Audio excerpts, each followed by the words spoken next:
ओम शांति। मीठे मीठे रूहानी भाई बहनों, आप सभी का मुरली के मीठे वचन चैनल में हार्दिक स्वागत है।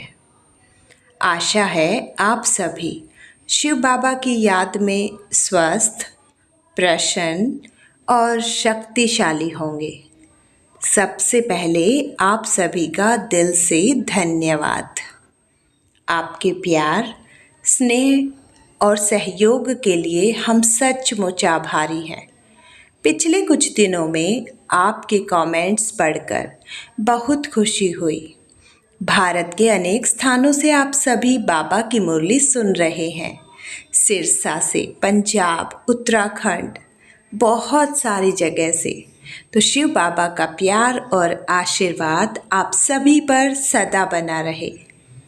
यदि आप पहली बार हमारे चैनल पर आए हैं तो चैनल को सब्सक्राइब करके इस आध्यात्मिक परिवार का हिस्सा अवश्य बने, ताकि प्रतिदिन बाबा की अमृत वेला मुरली और महावाक्य सबसे पहले आप तक पहुंचते रहे। आइए आज की पराते मुरली के अनमोल महावाक्यों पर मनन करते हैं। आज बाबा हमें सिखा रहे हैं कि यदि हमें बाबा का राइट हैंड बनना है तो हर कर्म में राइटेस्ट अर्थात श्रेष्ठ और पवित्र बनना होगा। साथ ही क्रोध, द्वेष और दो मतों से बचकर प्रेम, मधुरता और एकता के साथ सेवा करनी होगी। स्वयं को आत्मा समझकर हर समय शिव बाबा को याद करना ही सच्चा पुरुषार्थ है। बाबा का राइट हैंड वही बनता है जो हर कर्म में श्रेष्ठ, मधुर और सच्चा हो। क्रोध, द्वेष, भाव, स्वभाव और दो मत सेवा में सबसे बड़े विघ्न हैं। तो ये थे आज की मुरली के कुछ महावाक्य। और आइए प्रेम से सुनते हैं 4 अगस्त 2026 की अमृतवाणी। लेकिन उससे पहले सच्चे दिल से बाबा को याद करके कमेंट में ओम शांति जरूर लिखिएगा। और हाँ, चैनल को सब्सक्राइब जरूर कीजिएगा ताकि बाबा के महावाक्य आप तक सबसे पहले पहुँचे। मीठे बच्चे, बाप के राइट हैंड बनना है तो हर बात में राइटेस्ट बनो, सदा श्रेष्ठ कर्म करो। प्रश्न: कौन सा संस्कार सेवा में बहुत विघ्न डालता है? उत्तर: भाव, स्वभाव के कारण। आपस में जो द्वैत मत के संस्कार हो जाते हैं वह सेवा में बहुत विघ्न डालते हैं। दो मतों से बहुत नुकसान होता है। क्रोध का भूत ऐसा है जो भगवान का भी सामना करने में देरी न करे। इसलिए बाबा कहते हैं, मीठे बच्चे, ऐसा कोई भी संस्कार हो तो उसे निकाल दो। गीत: तकदीर जगाकर आई हूँ। ओम शांति। मीठे मीठे रूहानी बच्चों ने गीत सुना। रूहानी बच्चों अर्थात शिव बाबा जो सुप्रीम रूह हैं, उनके बच्चों आत्माओं ने शरीर रूपी कर्मेंद्रियों द्वारा गीत सुना। अब तो बच्चों को आत्म अभिमानी बनना है। बहुत मेहनत भी है। घड़ी घड़ी अपने को आत्मा समझ बाप को याद करना है। यह है गुप्त मेहनत। बाप भी गुप्त तो मेहनत भी गुप्त कराते हैं। बाप स्वयं आकर कहते हैं, बच्चों मुझे याद करो तो कल्प 5000 वर्ष पहले मुआफिक फिर से सतो प्रधान बनेंगे। बच्चे समझते हैं हम ही सतो प्रधान थे, फिर हम ही अब तमो प्रधान बने हैं। सतो प्रधान बनना है जरूर। गीत में भी कहते हैं, तकदीर जो गवाई हुई है वह फिर पाने के लिए तदबीर कराने वाला एक ही सर्वशक्तिमान बाप है, क्योंकि सबको पावन बनाते हैं ना। बाप बच्चों को समझाते हैं, हे रूहानी बच्चों, अब तकदीर बनाने आए हो, स्टूडेंट स्कूल में तकदीर बनाने जाते हैं ना, वह तो छोटे बच्चे होते हैं। तुम छोटे नहीं हो, तुम तो बड़े बुजुर्ग हो, तकदीर बना रहे हो। हाँ, कोई बूढ़े बूढ़े भी है। बुढ़ापे से जवानी में पढ़ना अच्छा होता है। जवान की बुद्धि अच्छी होती है, यह तो सबके लिए बहुत सहज है। तुम्हारा शरीर तो बड़ा है ना, यह बेबी है, इतना नहीं समझ सकेंगे क्योंकि ऑर्गन्स छोटे हैं। स्तुति, निंदा, दुख, सुख, इन बातों को तुम समझ सकते हो। आत्मा तो बिंदी है, शरीर बढ़ता रहता है। आत्मा तो एक रस ही होती है, कभी घटती बढ़ती नहीं। उस आत्मा की बुद्धि के लिए बाप कस्तूरी जैसी सौगात दे रहे हैं, क्योंकि अभी तो बुद्धि बिल्कुल तमो प्रधान बन गई है, सो अब स्वच्छ भी बन रही है। यह चित्र तुमको समझाने में बहुत काम में आते हैं। भक्ति मार्ग में देवताओं के आगे जाकर माथा झुकाते हैं, पूजा करते हैं। आगे तुम भी अंधश्रद्धा से जाते थे, शिव के मंदिर में जाते थे। तुमको यह थोड़े ही पता था कि यह शिव बाबा है। बाबा से जरूर वर्षा मिला है, तब तो उनकी महिमा गाई जाती है। कोई अच्छा काम करके जाते हैं तो उनकी महिमा गाई जाती है। स्टैंप बनानी चाहिए शिव बाबा की। शिव बाबा गीता सरमोनाइज़र, यह स्टैंप सहज बन सकेगी। वह बाप सबको सुख देने वाला है। बाप कहते हैं मैं तुमको सुखधाम का मालिक बनाने वाला हूँ। बुढ़ियाँ भी यह तो समझती होंगी कि हम आए हैं शिव बाबा के पास। जो विचित्र है, उसने इस चित्र तन में प्रवेश किया है। निराकार को विचित्र कहा जाता है। बुद्धि में रहता है। हम शिव बाबा के पास जाते हैं, जिसने यह टेम्परेरी चित्र धारण किया है। पतितों को पावन बनाए मुक्ति, जीवन मुक्ति देते हैं, अथवा शांति धाम, सुख धाम का रहवासी बनाते हैं। मनुष्य शांति के लिए ही कोशिश करते हैं। भगवान मिले तो शांति मिले, सुख के लिए पुरुषार्थ नहीं करते हैं। बस बाप के पास घर जाएं, भगवान मिले। इस समय सब मुक्ति की चाहना रखने वाले हैं। जीवन मुक्ति लेने वाले सिर्फ तुम ब्राह्मण ही हो, बाकी सब मुक्ति की चाहना रखने वाले हैं। जीवन मुक्ति का रास्ता बताने वाला कोई है ही नहीं। सन्यासियों आदि के पास जाकर शांति मांगते हैं, कहेंगे मन की शांति कैसे मिले। जो भी रास्ता बताने वाले हैं वह है ही मुक्ति में जाने वाले। मोक्ष क्या होता है वह भी बुद्धि में नहीं आता है। तंग होकर कहते हैं मुक्ति में जाए तो अच्छा है। वास्तव में मुक्ति धाम है आत्माओं के रहने का स्थान। इतने सेंटर्स पर बच्चे हैं, सब जानते हैं कि हम नई दुनिया के लिए राज्य भाग्य लेते हैं। बाबा हमको नई दुनिया का राज्य देते हैं। कहाँ देंगे? नई दुनिया में देंगे व पुरानी दुनिया में देंगे। बाप कहते हैं मैं संगम पर आता हूँ। मैं न सतयुग में न कलयुग में आता हूँ, दोनों के बीच में आता हूँ। बाप तो सबको सदगति देंगे ना, ऐसे तो नहीं दुर्गति में छोड़ जाएंगे। सदगति और दुर्गति इकट्ठे नहीं रह सकते। बच्चे जानते हैं यह पुरानी दुनिया विनाश होनी है, इसलिए इनसे प्यार नहीं रखना है। बुद्धि कहती है बरोबर अभी हम संगम युग पर हैं, यह दुनिया बदलने वाली है। अब बाप आया हुआ है। बाप कहते हैं मैं कल्प कल्प संगम पर आता हूँ। तुमको दुख से छुड़ाए हरि के द्वार ले जाता हूँ। यह ज्ञान की बात है। हरिद्वार कृष्ण का द्वार अर्थात कृष्णपुरी को कहा जाता है। अच्छा, उनके पीछे फिर लक्ष्मण झूला लगा दिया है। पहले हरिद्वार आएगा, सतयुग को हरिद्वार कहा जाता है। फिर राम लक्ष्मण आदि दिखाते हैं। वह बात कोई है नहीं, वह तो बनाई हुई बात है। राम को कितने भाई दे दिए हैं? 4 भाई तो होते नहीं, 4-8 भाई तो यहाँ होते हैं। इस तरफ है ईश्वरीय संतान, दूसरे तरफ है आसुरी संतान।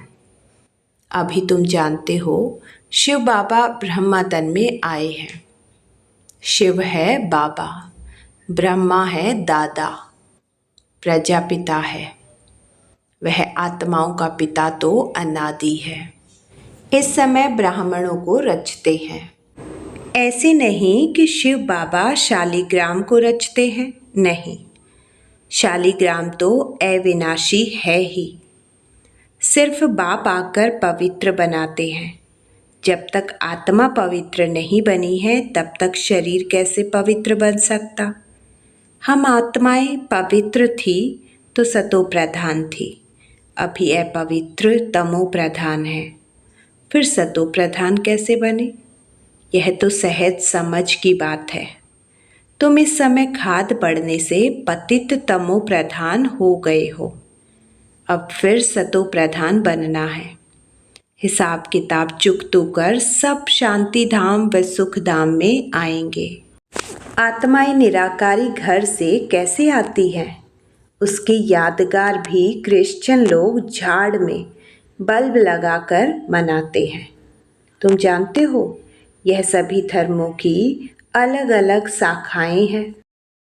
वहाँ से आत्माएं कैसे नंबरवार नीचे उतरती है, यह नॉलेज तुमको मिल गई है। हम आत्माओं का घर शांति धाम है। अभी है संगम, वहाँ से सब आत्माएं आ जाएंगी, फिर सब जाएंगी। प्रलय तो होने की नहीं है। तुम जानते हो हम बाबा से तकदीर बनाने फिर से स्वराज्य लेने आए हैं। यह कोई सिर्फ कहने मात्र नहीं है। याद से ही वर्षा मिलेगा। बाप कहते हैं देह सहित जो भी देह के मित्र संबंधी आदि हैं सबको भूल जाओ। चित्र और विचित्र है ना। विचित्र उनको कहा जाता है जिनको देखा नहीं जाता है। यह बहुत महीन बातें हैं। आत्मा कितनी छोटी है, उनको घड़ी घड़ी पाठ बजाना पड़ता है। और किसकी बुद्धि में ऐसी बातें है नहीं। पहले पहले तो यह बुद्धि में बिठाना है कि हम आत्मा हैं, वह हमारा बाप है। उनको ही पतित पावन हे भगवान कह याद करते हैं। दूसरी कोई जगह जाने की तकदीर नहीं है, तो याद भी एक को करना चाहिए ना। भगवान को याद करते हैं तो जरूर उससे कुछ मिलने का होगा। फिर दर दर धक्के क्यों खाते हो? भगवान को तो परम धाम से आना पड़ेगा ना। हम तो जा नहीं सकते क्योंकि पतित हैं। पतित वहाँ जा न सके। अभी तुम वंडर खाते हो। भक्ति मार्ग का पाठ कैसे वंडरफुल है। एक भगवान को ही याद करते हैं, हे ईश्वर, हे परम पिता, ओ गॉड फादर। जब वह एक ही है फिर दूसरे तरफ धक्के क्यों खाते हो? वह एक ऊपर में रहते हैं, परंतु यह सब नुद्ध है। ड्रामानुसार भक्ति करते हैं बेहद बेसमझी से। अभी तुम फिर बेहद समझदार बनते हो। श्रीमत पर चलने वाले ही समझदार बनते हैं। वह फिर छिपे नहीं रह सकते। वह सदैव श्रेष्ठाचारी काम ही करेंगे। बाप कहते हैं हम दुख हरता सुख करता है, तो बच्चों को भी कितना मीठा बनना चाहिए। बाप का राइट हैंड बनना चाहिए। ऐसे बच्चे ही बाप को प्रिय लगते हैं। राइट हैंड है ना, तुमको मालूम है लेफ्ट हैंड से इतना काम नहीं कर सकते क्योंकि राइट हैंड राइटेस्ट काम करते हैं। इसलिए इस राइट हैंड को ही शुभ काम में लगाते हैं। पूजा हमेशा राइट हैंड से करते हैं। बाप कहते हैं हर बात में राइटेस्ट बनो। बाप मिला है तो खुशी होनी चाहिए। बाप कहते हैं मामेकम याद करो, तो फिर अंत मति सो गति हो जाएगी। मत और गत व गति करने की मत एक ही है। गाया भी जाता है, ईश्वर की गत मत ईश्वर ही जाने। पतित पावन वही है। वह जानते हैं मैं मनुष्यों को पावन बनाए दुर्गति से सदगति में कैसे ले जाऊंगा। भक्ति मार्ग में कितनी मेहनत करते हैं परंतु सदगति होती नहीं, फल कुछ भी मिलता नहीं। सदगति देने वाला तो एक ही बाप है। भक्ति में जो जिस भावना से पूजा करते हैं उनको वह फल देने वाला मैं ही हूँ। वह भी ड्रामा में नुद्ध है, उनको आपे ही मिल जाता है अपने पुरुषार्थ से। अब पवित्र भी अपने पुरुषार्थ से बच्चों को बनना है। बाप कहते हैं मीठे मीठे बाप को याद करो, वही सर्वशक्तिमान अलमाइटी अथॉरिटी कितना अच्छा बनाते हैं। तुम सब कुछ जान चुके हो फिर बाप से वर्षा ले रहे हो। रचयिता और रचना की नॉलेज तुम्हारी बुद्धि में है। तुम जानते हो यह नॉलेज हमारे में नहीं थी। यज्ञ तप आदि करना, शास्त्र आदि सुनना, यह है शास्त्रों की नॉलेज। उनको भक्ति कहा जाता। उसमें एम ऑब्जेक्ट कुछ है नहीं। पढ़ाई में एम ऑब्जेक्ट रहती है, कोई न कोई प्रकार की नॉलेज होती है। हमको पतित से पावन बनने की नॉलेज पतित पावन बाप ने दी है। सृष्टि के आदि मध्य अंत की नॉलेज बाप ने दी है। यह सृष्टि चक्र कैसे फिरता है, इसमें सभी एक्टर्स पार्टधारी है। यह अनादि नाटक बना हुआ है। यह बेहद की नॉलेज तो जरूर होनी चाहिए। तुम बच्चे जानते हो अभी हम घोर अंधियारे से निकल घोर सोझरे में जा रहे हैं। तुम अभी देवता बन रहे हो। यह भी समझाना है कि आदि सनातन तो देवी देवता धर्म है, जिसे हिंदू धर्म कह दिया है। धीरे धीरे यह बात भी समझ जाएंगे। बच्चों को खड़ा होना चाहिए। इसमें तो ढेर बच्चे चाहिए। दिल्ली में कॉन्फ्रेंस करनी पड़े। पाकिस्तान भी दिल्ली को कहा जाता है। यही यमुना का कंठा था। दिल्ली कैपिटल है, बहुतों के हाथ आई है। देवताओं की कैपिटल भी यह थी। दिल्ली में बहुत बड़ी कॉन्फ्रेंस होनी चाहिए, परंतु माया ऐसी है जो करने नहीं देती, विघ्न बहुत डालती है। आजकल भाव स्वभाव भी बहुत हो गए हैं ना।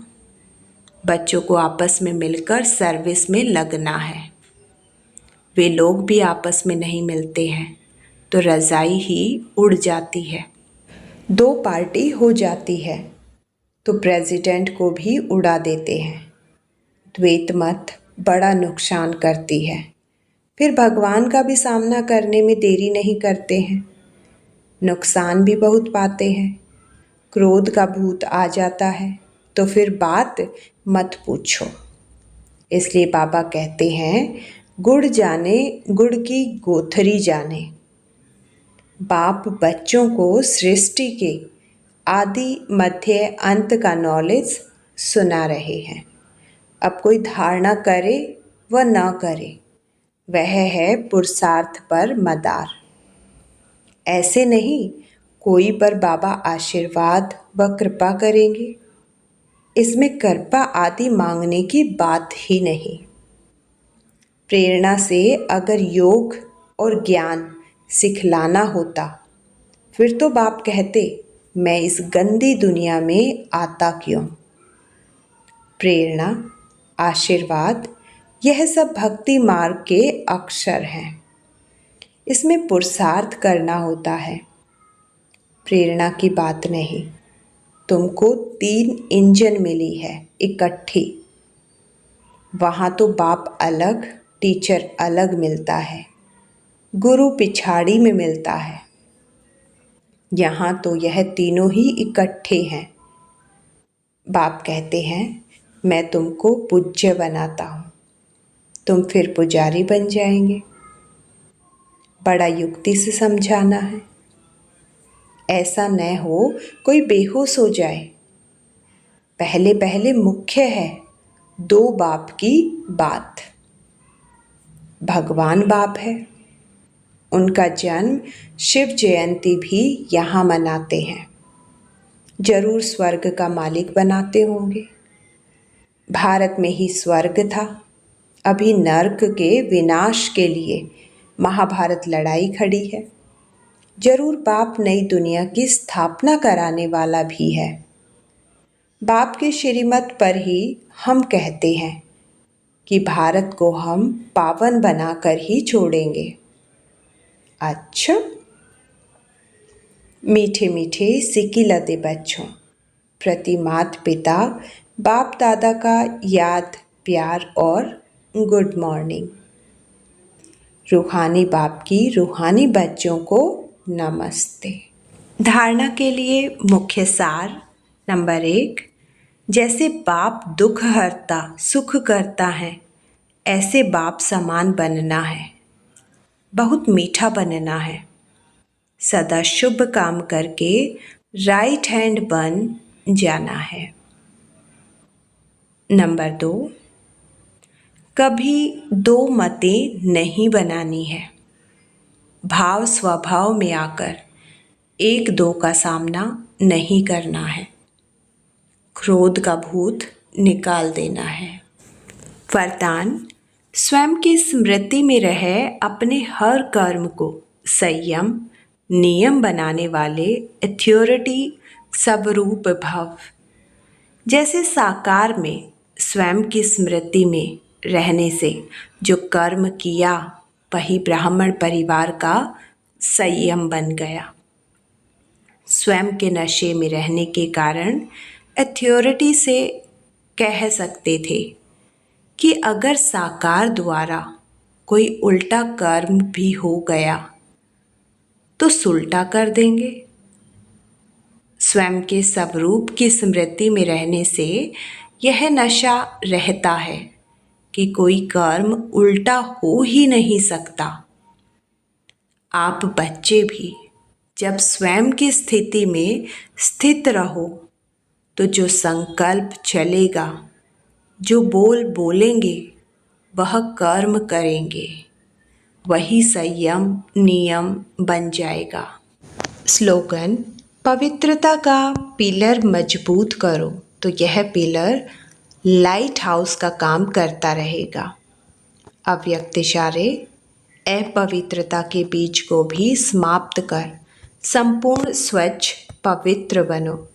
अगर बुद्धि में अशुद्ध संकल्प व पुराने संस्कार संकल्प रूप में भी टच होते हैं तो संपूर्ण वैष्णव नहीं कहेंगे। जैसे कोई अकर्तव्य कार्य देखता भी है तो देखने का असर हो जाता है, उसका भी हिसाब बन जाता है।